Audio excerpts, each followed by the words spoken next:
স্থিতিশীল করে তুলতে চাইছেন এবং ভারতের উচিত তার মুখে রাশ টেনে ধরা। ভারতকে নেতিবাচক দৃষ্টিতে তুলে ধরলে বা বাংলাদেশের অভ্যন্তরীণ প্রশাসনিক ব্যর্থতার জন্য ভারতকে দায়ী করলে তা যে দ্বিপাক্ষিক সম্পর্কের জন্য সহায়ক হবে না মনে করিয়ে দেওয়া হয় সেটাও।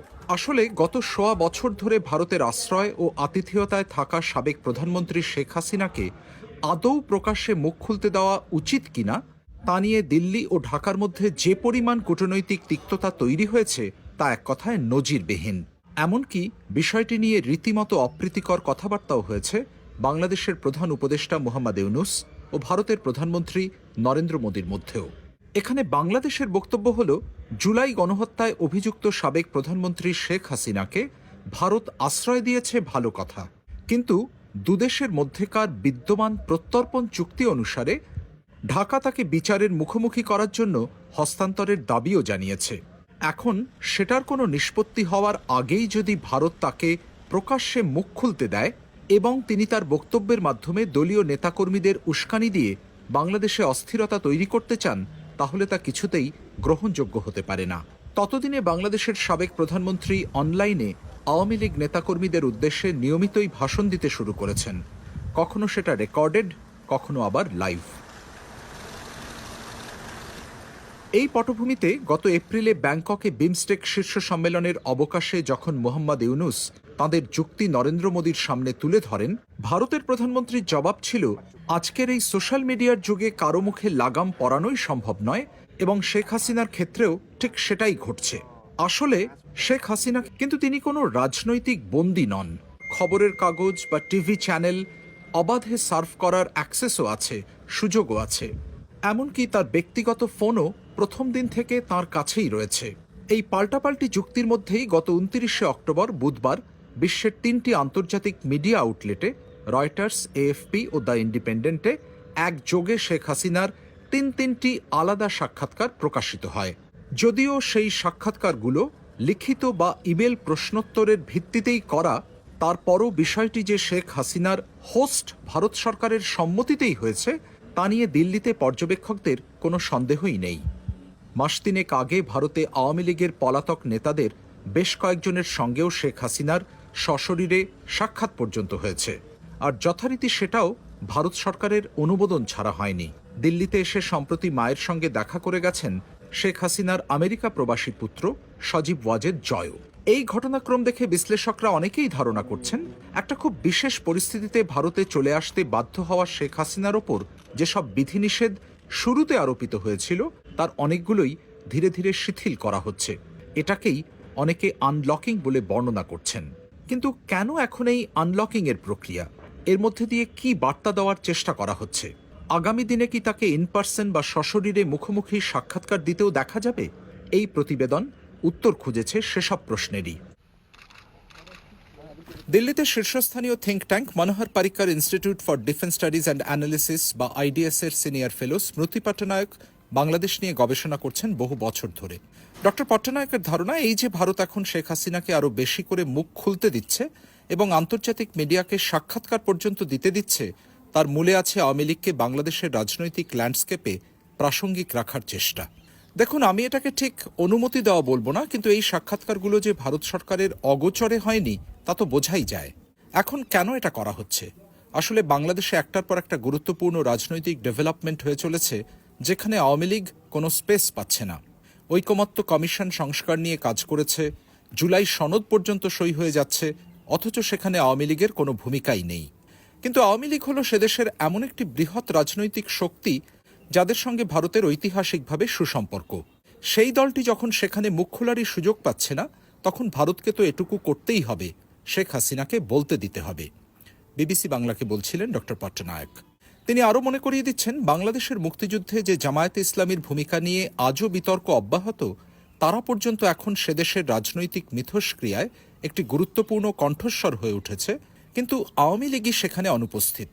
আমার ধারণা ভারতও এটা বুঝতে পেরেছে, আর সেই উপলব্ধি থেকেই শেখ হাসিনাকে এখন আরও বেশি করে বলতে দেওয়া হচ্ছে, কারণ এখনও আওয়ামী লীগ নেতৃত্বে তিনিই শেষ কথা, বলছিলেন স্মৃতি পট্টনায়ক।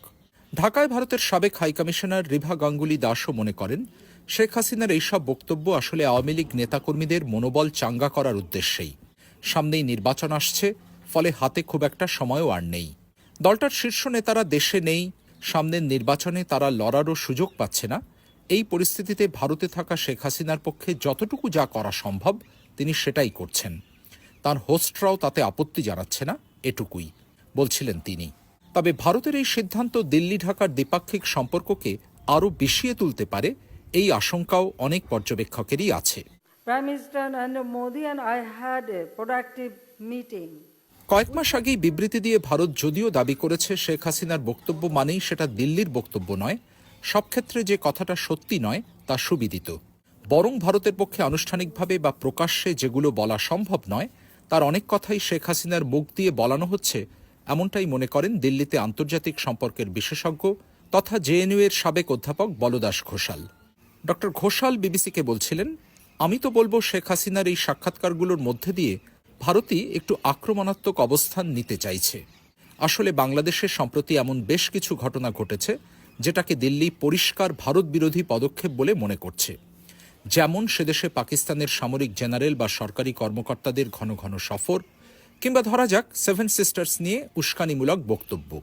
আবার দিল্লিতে অনেকের এমনও ধারণা আছে যে আন্তর্জাতিক ক্ষেত্রে ভারত নানা কারণে চাপে আছে বলে বাংলাদেশ বোধহয় সেই কোণঠাসা অবস্থারই সুযোগ নিয়ে কিছু কিছু ব্রাউনি পয়েন্ট স্কোর করতে চাইছে। এই পটভূমিতে বাংলাদেশকে পাল্টা চাপে ফেলার চেষ্টাতেই ভারতের নীতি নির্ধারকদের একটা অংশ শেখ হাসিনাকে সুকৌশলে কাজে লাগাচ্ছেন বলে বলদাস ঘোষালের ধারণা। এতে করে দুটো উদ্দেশ্য সাধিত হচ্ছে। প্রথমত, শেখ হাসিনার কথাগুলো বাংলাদেশে কী ধরনের প্রভাব ফেলে বা সরকার কী ধরনের প্রতিক্রিয়া দেখায় সেটা পরখ করে দেখা যাচ্ছে, মানে ইংরেজিতে যাকে বলে টেস্টিং দ্য ওয়াটার। আর দ্বিতীয়ত, আওয়ামী লীগের হতোদ্যম নেতাকর্মীদেরও একটা বার্তা দেওয়া যাচ্ছে যে দেখো, শেখ হাসিনা দলের হাল ঠিকই ধরে রেখেছেন এবং ভারতও পুরোপুরি তাঁর পাশেই আছে, বলছিলেন ডক্টর ঘোষাল। ফলে অন্যভাবে বললে শেখ হাসিনার এইসব সাক্ষাৎকারের মধ্যে দিয়ে ভারতেরও কিছু স্বার্থ চরিতার্থ হচ্ছে, এমনটাও অনেকে মনে করছেন। লন্ডন ভিত্তিক লেখক ও জিওপলিটিক্যাল অ্যানালিস্ট প্রিয়জিৎ দেবসরকার ভারতের শেখ হাসিনার প্রথম দিনটি থেকে আজ পর্যন্ত তাঁর অবস্থানের নানা দিক গভীরভাবে ফলো করছেন এবং তা নিয়ে লেখালেখিও করছেন। তিনি মনে করেন শেখ হাসিনা ভারতে পা রাখার পরই তাঁকে যেভাবে কঠোর গোপনীয়তা আর নিশ্ছিদ্র নিরাপত্তায় মুড়ে ফেলা হয়েছিল তার সঙ্গে কোভিড লকডাউনের অনেক মিল আছে। মহামারীর সময় লকডাউনে যেভাবে রাতারাতি সব বন্ধ করে দেওয়া হয়েছিল, মানুষকে বাধ্য হয়ে গৃহবন্দী হতে হয়েছিল, তার ক্ষেত্রেও ব্যাপারটা ছিল অনেকটা সেরকম। কোভিড নিয়ে সরকার যেমন কোনো ঝুঁকি নিতে পারেনি, শেখ হাসিনার নিরাপত্তার সঙ্গেও কোনো আপোষ সম্ভব ছিল না। কিন্তু লকডাউন তো আর অনন্তকাল ধরে চলতে পারে না। কোভিড লকডাউন যেমন একটা সময় ধাপে ধাপে তুলে নেওয়া হয়েছে, শেখ হাসিনার ক্ষেত্রেও বিধিনিষেধগুলো পর্যায়ক্রমে তুলে নিতেই হতো, আর এখন ঠিক সেটাই হচ্ছে, বলছিলেন মিস্টার দেব সরকার। গত বছরের 5ই আগস্ট ভারতে এসে নামার পর শেখ হাসিনা দলীয় নেতাকর্মীদের উদ্দেশ্যে অনলাইনে রেকর্ডেড ভাষণ দেন বেশ কয়েক সপ্তাহ পর। এরপর তিনি লন্ডনে আওয়ামী লীগের একটি অনুষ্ঠানে লাইভ ভাষণ দেন। তারপর একে একে সিগন্যালের মতো মেসেঞ্জার প্ল্যাটফর্মে যুক্ত হয়ে বা ইউটিউবে লাইভ এসে তিনি একের পর এক ভাষণ দিতে শুরু করেন। যথারীতি তার এই সব বক্তব্য প্রচারকে কেন্দ্র করে দিল্লি ও ঢাকার মধ্যে কূটনৈতিক অস্বস্তি বাড়তে থাকে। তবে দিল্লি কখনোই তার মুখে রাশ টানেনি, বরং ধীরে ধীরে লাগাম শিথিল করা হয়েছে। ভারতে আসার বেশ কয়েক মাস পর তিনি আওয়ামী লীগের বাছাই করা জানা কয়েক নেতার সঙ্গে সশরীরে দেখা করেন। তবে সেই বৈঠকও আয়োজন করা হয় তার এখনকার বাসস্থান থেকে দূরে অন্য কোনো জায়গায়। এরও কিছুদিন পর তিনি একই সঙ্গে 3টি আন্তর্জাতিক গণমাধ্যমে লিখিত প্রশ্নোত্তরে সাক্ষাৎকার দেন। খুব শিগগিরই ব্লুমবার্গ ও ওয়াল স্ট্রিট জার্নালেও তাঁর একই ধরনের সাক্ষাৎকার বেরোবে বলে দিল্লিতে বিবিসি আভাস পেয়েছে। ফেব্রুয়ারিতে বাংলাদেশের নির্বাচনের আগে শেখ হাসিনাকে যদি ভিডিও ক্যামেরার সামনে বসে সাক্ষাৎকার দিতে দেখা যায়, তাহলেও বোধহয় অবাক হওয়ার কিছু নেই। প্রিয়জিৎ দেবসরকার ঠিক এই কারণেই বলছিলেন, ভারত এখন তার এই বিশেষ অতিথির আনলকিংয়ের প্রক্রিয়া শুরু করে দিয়েছে। এটা শেষ পর্যন্ত তারা কতদূর এগোবে, দিল্লিতে বসে তিনি প্রকাশ্য চলাফেরা, অবাধ গতিবিধি বা রাজনৈতিক কর্মকাণ্ড সামনে কতদূর কি করতে পারবেন, সেটা অবশ্য আরও নানা ফ্যাক্টরের ওপর নির্ভর করছে, বলছিলেন প্রিয়জিৎ দেবসরকার।